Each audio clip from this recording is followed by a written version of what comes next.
No, cosa di poco. No, niente, mi vorrei propormi, siccome ho visto che come si chiama? Ficcare il peccone, no? Si vuole, non, no, si vuole, proprio, non, già se di Striscia la notizia, no, hanno rinunciato, hanno rinunciato.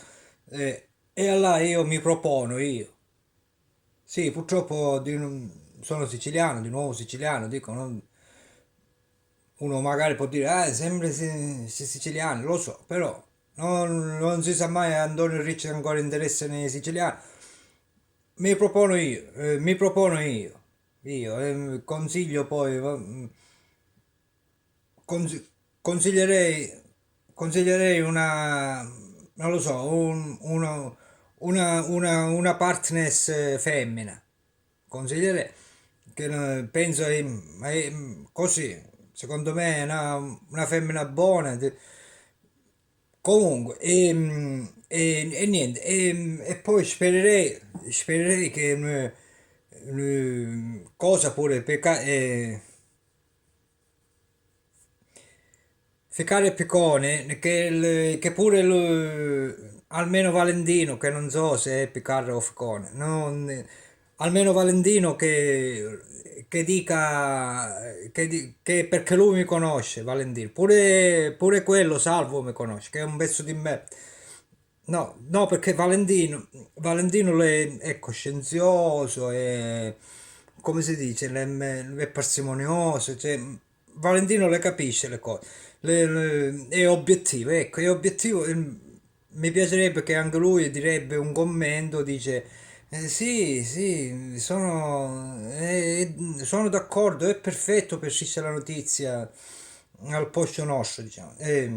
Mentre Salvo invece no, Salvo cioè anche lui lo potrebbe dirlo, però è un pezzo di me perché Salvo il numero di telefono me l'ha chiesto la tua, quella che ti volevi fare tu, non lo so se era la tua fidanzata, quella comunque che ti volevi fare, che perché ancora sapevo che ancora non avevo consumato. Quella che è stata lei che mi ha chiesto il numero, no io a lei. Cioè, è inutile che tu ti sei incazzato. Cioè, non è così. Non è così. Va, tranquillo. Ecco. C'ho pure la foto che sono amico di Salvo e Valentino. Che alle volte le persone non ci credono. Comunque, io mi propono. Scusate se. Vabbè, non si vede il pigiama, cose.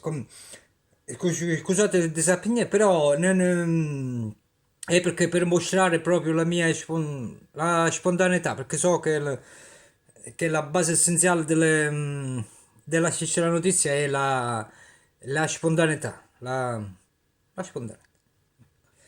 Vabbè, niente, spero. Niente, dipende dalle persone, se più like ci mettete e più meglio è, va, parlamene chiaro, poi niente, non trovo le parole, cercale di un libro, vabbè questo l'ho copiata, comunque, niente, sto saccando, basta, grazie, niente, poi vi faccio vedere la foto che ho con salve il ficcone, fai piccare il ficcone. Vabbè, ciao.